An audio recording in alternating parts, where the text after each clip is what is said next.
Yo, what's happening, Raider Nation? It's your boy Soto here. You know what it is. Raiders versus the world. Talked about the team that the world loves to hate, your Las Vegas Raiders. So we're getting really close, right? By the time you're watching this, the first preseason game is going to be tomorrow. So what I want to do is get to look at a little bit of the press conference that the Raiders had earlier in the day, talking a little bit about some of the moves that were made, also some of the thought process going into maybe some depth charts we're going to see, and some surprises about who's going to play and who's not going to play during the first preseason game against the Seahawks. But before we do, I want to make sure everyone please like, comment, and subscribe to this video. It's an excellent way to support the channel. It's absolutely free to do. And it's the bare minimum you can do to support the channel besides doing absolutely not just watch the video. All right. So we all know coming up first preseason game. Now, what can you get from the preseason games? Honestly, you can get quite a bit, okay? You can see how players are connecting together. You can see, who looks quicker, faster. A lot of the stuff on the line of scrimmage. You're going to see is the blocking scheme a little bit more simplified? Is the blocking scheme a little bit more complex? But they're teaching it better. Are the guys being a little bit more physical? Some of the younger guys, are they making plays? What's going on? So you can still get quite a bit from these preseason games, especially if they're playing a lot of players. Now, what I want to do first is take a look at the head coach, Pete Carroll, and his presser, talking a little bit about some of these things and also some house cleaning stuff about some of the roster stuff like that. Let's get to it. Okay. Well, we made it through the week. You guys made Big statement, huh? Yeah, you made the trade yesterday, Ja'Cory and Bennett. Sticking on that, how much is this kind of a vote of confidence to some of the younger players that have been? Well, I like the way you looked at it. Yeah, we like our group. We feel confident in the group, and so that we were able to get another guy that we need on the other side and up front. And so we're really glad to get Thomas and wish JB the best. What is it about Thomas that you guys like? His motor. He plays really hard. He's really consistent in his effort. He's big enough and flexible enough to play a number of spots for us. He looks really good in the rotations. That's a heck of a defensive line room there that keeps him from playing and getting his numbers up. But we see a lot of positives. We've known him over the years and as he's come up, and so we're really looking forward to what he can do for us. He's also another really smart kid. I mean, how important is that? Is this a Stanford bias thing coming out here? Because we had a Stanford bias when I was at USC too, but it wasn't on anything about that. Pete, just thoughts on returning back to Seattle, and apparently they'll have a tribute prepared for you, Geno and Jamal. And just thoughts on returning to Seattle for the first preseason game. It's the only game we got. Happens to be in Seattle. I loved my time in Seattle and love the fans and the people that we met and dealt with and competed with. But it's a game for us. We can go play ball. I have not heard anything about what you just talked about. I don't know what you're talking about tributes or whatever. Do you think you'll play your full set of starters on Thursday? Everybody's alive. Everybody's ready to go. Hey-o. What was the biggest thing you took away from your time in Seattle that you're instilling here at the Raiders? Well, really, that's a really good question because it came. It was an experiment, coming out of USC to go to the NFL and to see if the way we had developed, the culture that we had created, the concept of competing the way we did would carry over. And mostly it was the way we treated the people in our program. I wasn't sure. I had an inkling that it would be okay, but I didn't know, and a lot of people probably questioned it as well. But we didn't change anything. We maintained the philosophy. We adapted to the players and, of course, the game, and felt. After it's said and done, I feel really good about the time we spent there, that we were able to stay with what we believed in and make it work out. So, all right. So that's really what stands out about it. Okay, next. Not to make too much out of the first depth chart that came out. I know it's unofficial preseason, but there's 3 rookies starting first string, a bunch of rookies on the second string. How important has it been for them to kind of get up to speed and be ready to have that? No, it's huge. Like I've said to you guys from the start, I'm not hesitant to play young guys, and we kind of almost force them into it and force to feed them until they show us who they are, what they're all about, and how much they can handle. And it isn't all on them; it's on us to make sure that we ask them to do things that they're capable of doing at this time. So. Right now, they get out there that we're going to get a lot of information, and that's what's really important at this time, so that we're making good decisions down the road. We've been noticing that Zamir's had a nice camp this camp. It looks like it's reflected in whatever the depth chart at this point. What has he shown you? That Oh, he really has sent a message that he's the hammer, and I love having different styles of running backs. His physicality that we've been celebrating with him and telling him we like the way he runs. Don't try to be something that you're not, and run heavy and run thick and tough like he does. I think he gives us a real element. So I'm really excited about what he's done so far. You talked about the competition on the offensive line before, but how have you been pleased with what you've seen from Meredith and JPJ? We look physical with those guys out there, and they've given us a nice flash, but we're just getting started. It's a long ways for both those guys.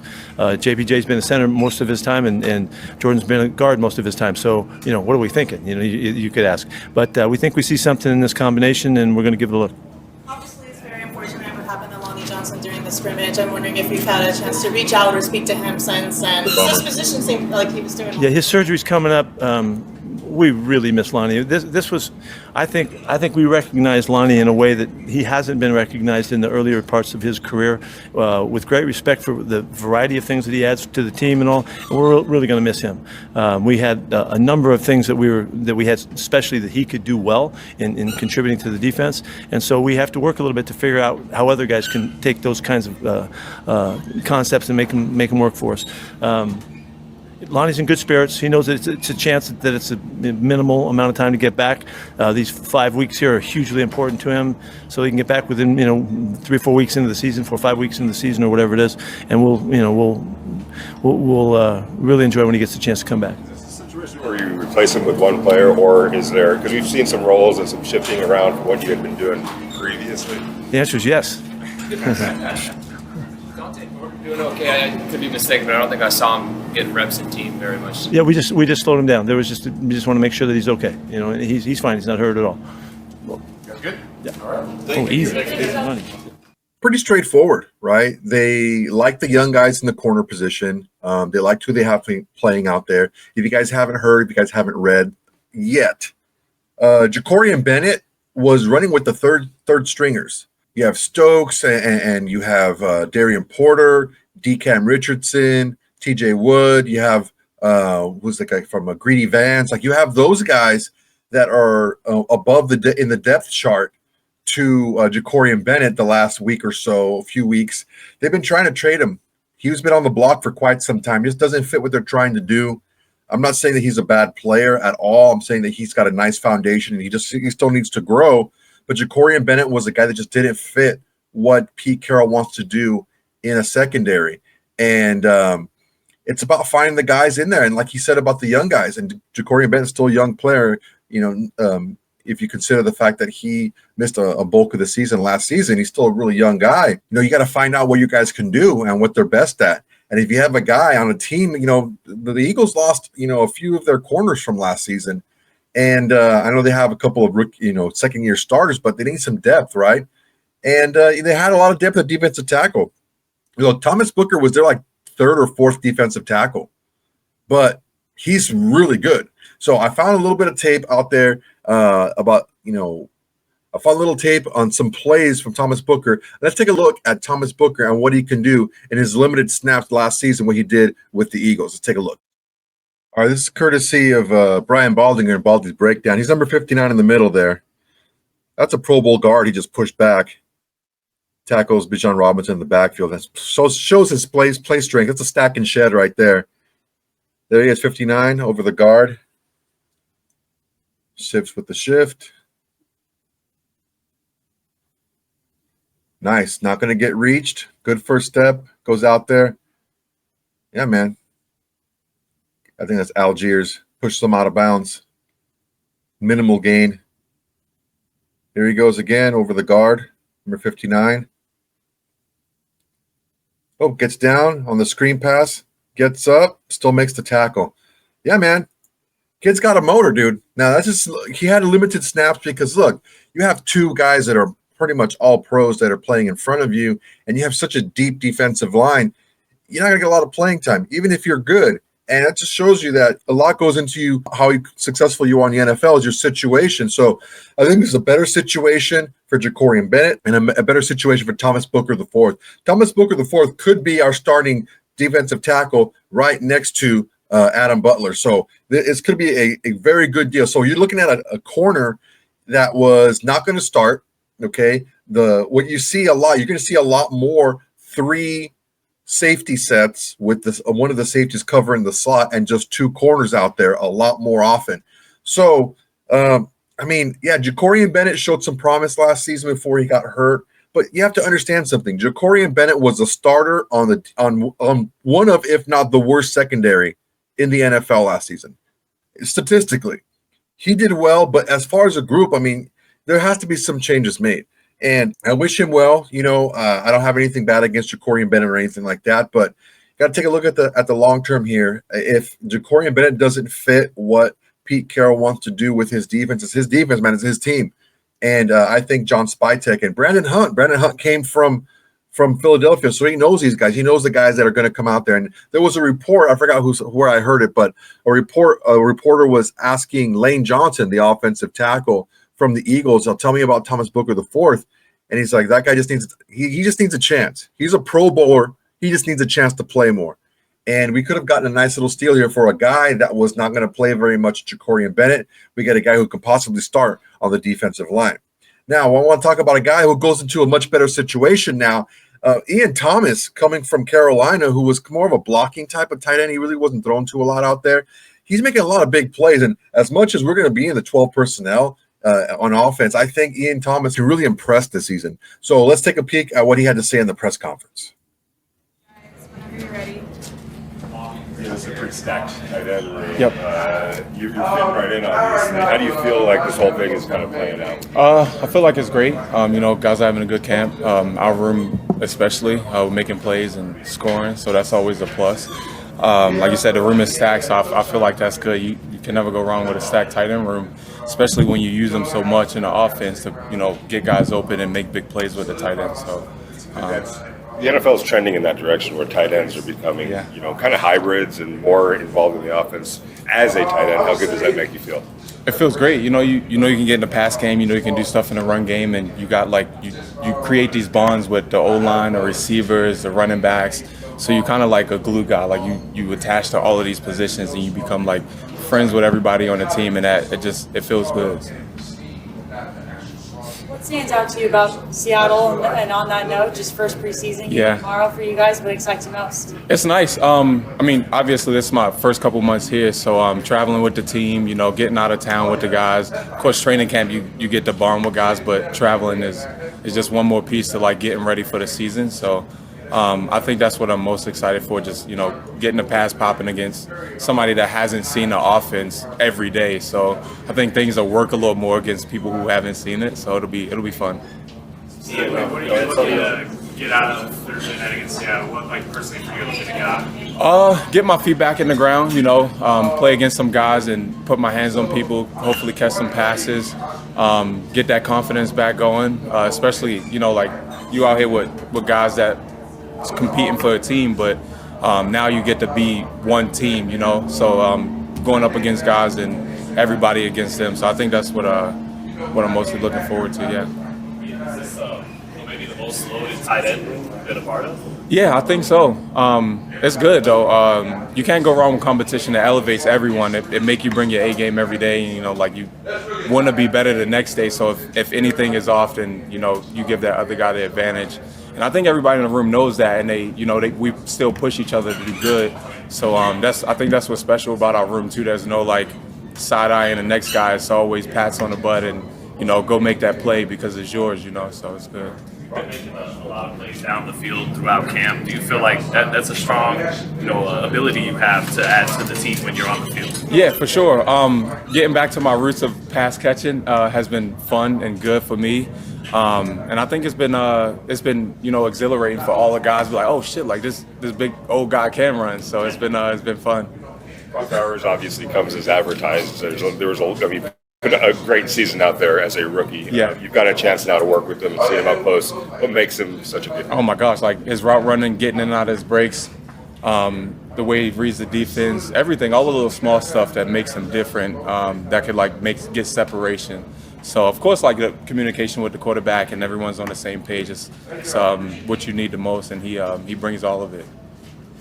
Pete bring up your name a whole lot. It's like every time we ask him about tight ends, he says, "Don't sleep on Ian or Ian doing big things for us." What's it mean to have that? I guess support from your head coach. Just what's the bond been like working? It's been good. You can't. I mean, he's one of the greatest, so I'll take all of the praise he gives me. But I'm just here to work, and I'm just doing my best. So if that's what he sees, then I love it, and I'm gonna keep bringing it every day. Elio Gates getting into the Hall this year. Oh, yeah. Was that a guy that you studied at all coming up as a young? Oh, 1,000%. Even on Madden, like playing sports as a young kid, he's like the tight end that you wanted to be, especially in the past game. How we talked about the position is transitioning over. He's one of the ones that kind of started that trend. Okay, guys. We have some guys that kind of bounce around a lot. They're always finding a different place. You've been in one place. Now you're switching. Like, what is that like at this point in your career to have to switch for the first time? It's fun. Honestly, I think it's fun. A lot of people ask me, "Oh, where do you want to end up living?" I'm like, "Well, I don't know any other place but Carolina." And a lot of guys, I feel like, figure that out. It's like they travel to team, and I know some guys don't like it, but I kind of found it fun, traveling way over here and making a home. So I'm comfortable. It's translating on the field. So yeah. Thank you. Thanks, guys.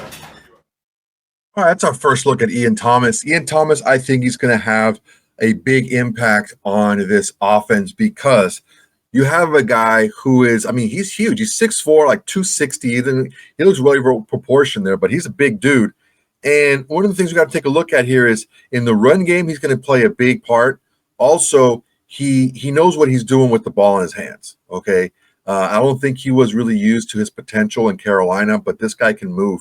And I definitely feel like with all the 12 personnel we're going to put out there, we can't just keep putting the same two guys out there every single play. They're going to need a little bit of a break. And there's no drop-off as far as a potential with the ball in hand with Ian Thomas in the game. He may not be as quick or as good of a route runner as a Brock Bowers, or maybe as tall and long and physically imposing as a Michael Mayer, but when he has the ball in his hands, he can really move and he can make some things happen. So don't look for him to be more than just a blocker. With the ball in his hands, if they can scheme something open for him. Let's look. One of the things I really liked about this interview was the fact that there's no ego there in the tight end room. Everyone wants to make each other better. And let's not lose sight of this, okay? When the coaching staff and the head coach finds ways to highlight what you do best, you're not a throwaway player. You're not just a backup guy. They're going to find reasons and ways to look towards you during a game plan. Like, hey, we need to get this done. And Ian Thomas, you do this better than everyone else. So you're going to go ahead and we need you to do that. So when you have those little kind of niches carved out for yourself, I think it's going to make everyone a little bit more involved in what's going on and just really pump each other up, you can tell they're getting itchy. They want to play against somebody new. They're tired against playing each other all the time, but it's going to be tomorrow. We're going to get this tomorrow, and the game's going to be going. Up next, we're going to listen to the presser from Gino Smith, starting quarterback, see what he feels going on with Chip Kelly as far as the offense goes. How comfortable does he feel? How comfortable does he feel with the offensive line and his offensive weapons this season? So let's take a peek at what's going on with Gino Smith. Sorry. Would you like to go back to Seattle? Man, looking forward to it. Really looking forward to it. Looking forward to seeing my old teammates, old coaches. People in the building. It'll be fun. Also going back with Pete, that's pretty cool. And then another opportunity to compete with my guys. That's always what it's all about. What do those years in Seattle mean to you and represent to you? Man, it means everything. It means a lot to me. It was a place where I called home for 6 years. Was able to, I had a son there, and I was able to really just kind of turn my career around. Met some really cool people. Got to know a lot of great people there. A lot of great teammates over the years, and just really special things, special thoughts that come to my mind when I think about it. Are you someone that likes to play in the preseason as a starting quarterback, and do you feel like you might be able to get out there? I like to play football. Whenever we get a chance to suit it up, I'm ready to go, man. This is what I do for a living. I love to play, and every chance I get to go out there and compete, I'm looking forward to it. You had multiple targets, the red zone touchdowns and whatnot during the game on Saturday. What was that like for you, kind of getting that flow going with some of the guys? It was good. It was really good to just get into our stadium. The grass was beautiful out there. The stadium was lit up. The fans were, cheering, and it was all fun. And obviously, like you said, we were able to connect with a bunch of different guys. And I thought some guys had really, really cool games. A lot that we can learn from and a lot to get better from. We got a long ways to go, but it was just a step in the right direction. What do you think about the talent in that tight end room? We saw you hit Big Mike a few times on Saturday as well. Some of the best guys I play with, obviously. I think Brock is, 1-1 when it comes to tight ends in this league. And I think Mike and Ian, they're not too far behind them, man. We got some really, really talented guys. I think Q's been doing a great job. Albert O made a huge catch today. I think, man, the tight ends coach is doing a great job with those guys. And then Chip's putting them in positions to make some plays, and they're going out there and executing. Speaking of Chip, it seems like he's scheming guys open a lot, and that's without like a lot of pre-snap motion and flair. Right. What do you think of that? What do you think of the offense? And do you think not a lot of that pre-snap stuff has been? He just hasn't reached all the way in his bag? I can't give you everything, man. I can't tell you everything, man. I sit down, we be talking about it all day. But Chip's a great coordinator. He does a lot of great things, and he makes the game easy on the players. That's something that you really appreciate as a quarterback. Working with Jordan Meredith as a center the last week or so. What have you seen from him kind of trying out his position? Jordan, I only got to meet him this year, so I only know him as a center. But he's been spectacular. I mean, he's amazing. He's on it every single day. A great leader in that room. He's super smart, and then he's tough as nails, man. I mean, it's great to have a line like that. Just to be able to sit back there and read it, and go through all my reads and make the throws. It makes the game a lot easier for me. So Jordan's doing a great job, but they all are connected, doing a really good job. You obviously have a lot of targets that you can go to in the red zone. Today we saw you throwing to tight ends. Saturday we saw you throwing to tight ends in the red zone. How valuable is that for a quarterback to have guys like that can be weapons? Yeah, I mean, just having weapons, especially the ones that we have, it's very valuable. And, for me, man, like, it's about throwing the ball to the right guy, to the open guy. Never try to force the ball to a guy. Let the defense dictate where the ball goes. And so I just try to make the right reads. And we got so many different playmakers that it just, guys are showing up. It's just how it's going. But all of those guys are capable. The tight ends, the running backs, the receivers. We have a really, really special group. And I just want to make sure that I'm pushing everybody so that we can get better and continue to, progress as we go along. How have you seen Dante Thornton Jr. continue to mature as an NFL wide receiver? I think, man, like Dante, I got him right under my wing, man. Like he's one of those players who he's only scratching the surface of who he's going to be. He's got all the physical talent in the world. He studies the game like he's a true professional.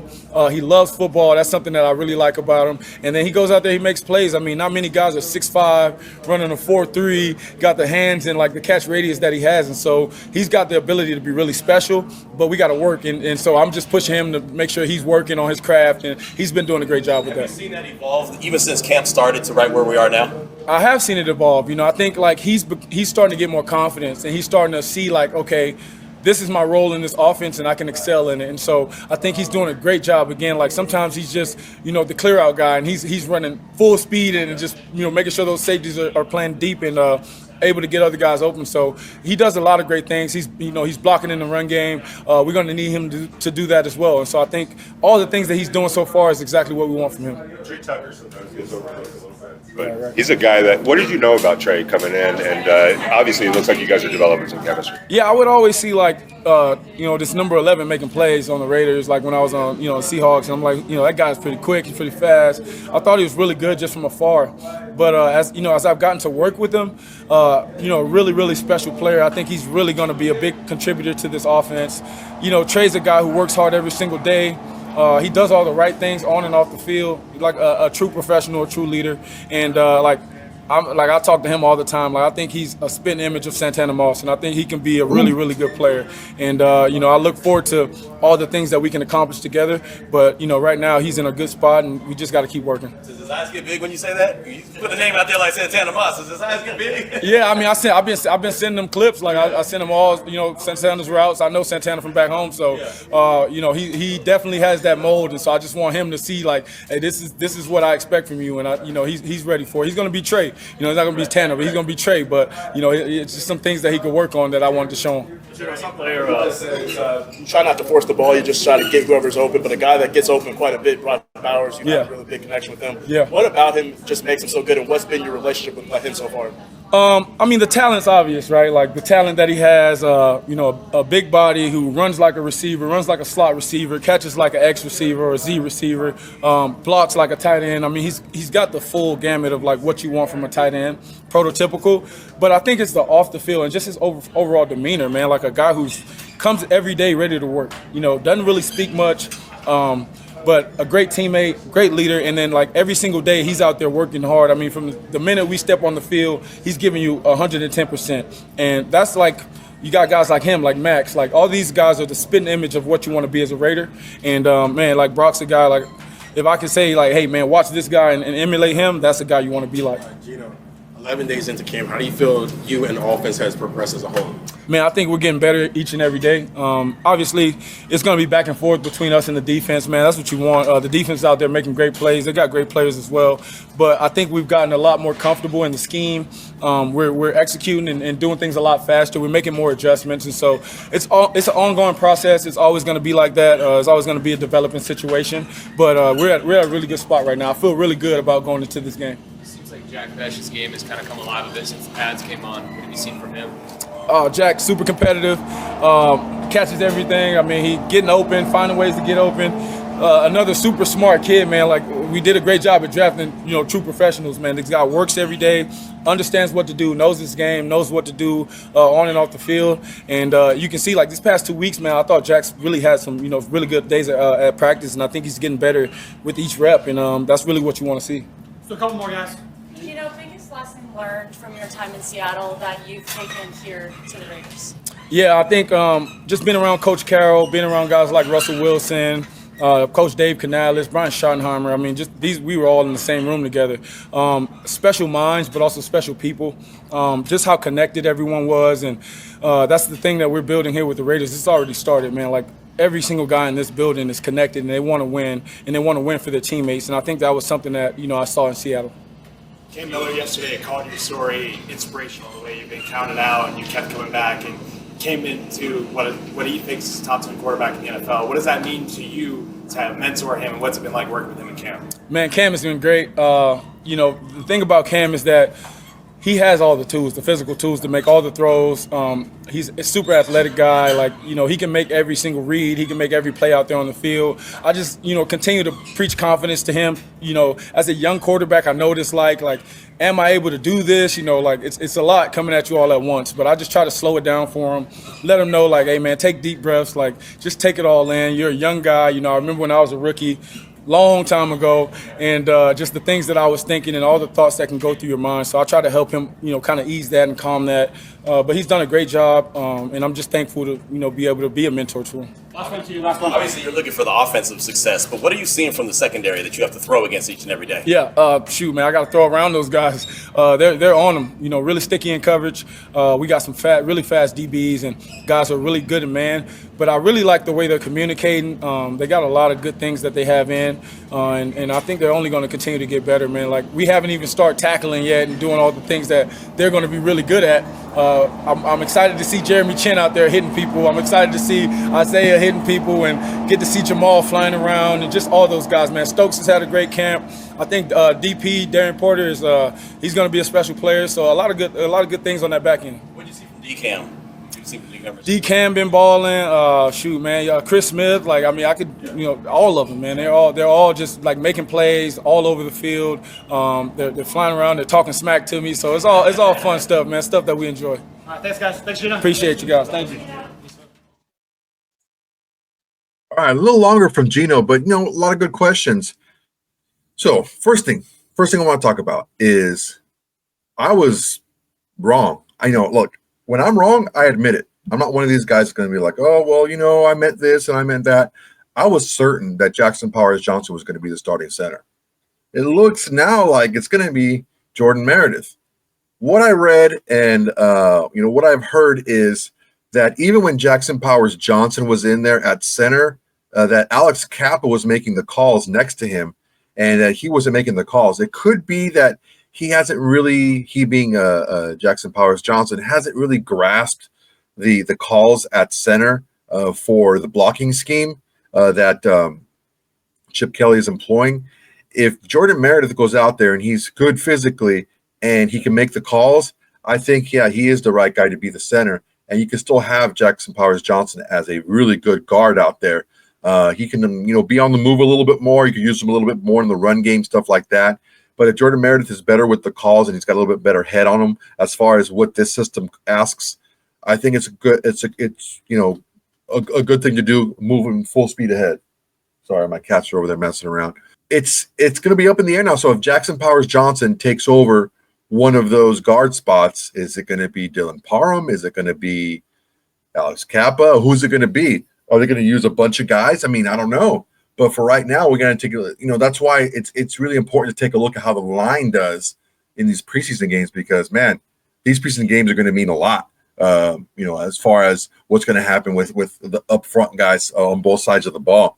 We just need to see, violence. We need to see no penalties. We need to see good, clean technique, aggression. We need to see all that stuff going in. And we need to see big open holes for our running backs and a lot of time for our quarterbacks to throw the ball.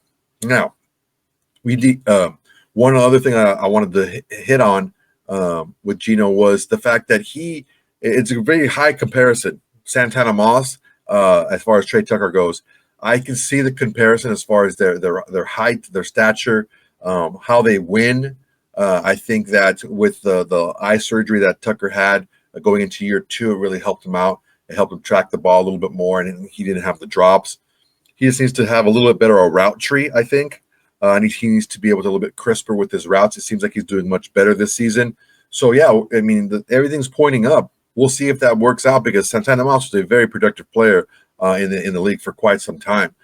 So it looks like we're headed towards the preseason game. Geno, should be a big game for Geno, for Pete, for Jamal Adams. These are all guys that played significant snaps and significant games for the Seahawks. And I think it's going to be something that's going to be, let's get it out of the way, get all the nostalgia out of the way and go on and get playing football. Pete Carroll said that everyone's going to be available to play. That doesn't mean everyone is going to play, but, you have to kind of read between the lines, But right now, I think we're in a good spot to see really what we have going on moving forward. I hate to see guys like Ja'Cory and Bennett go. I hate to see guys like, Lotto Johnson go down due to injury. But you know what? It's next man up. It's the NFL, and that's the way it works, man.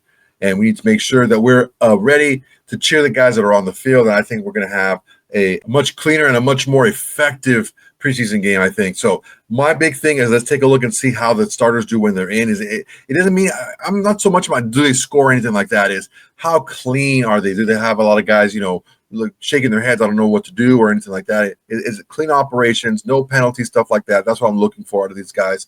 And, offensive, defensive line, are they shooting off the ball? Are they being aggressive? Are they winning their blocks? Are they on defensive side? Are they winning their battles? Are they making plays in the backfield? That's what we need from these guys to get into the backfield.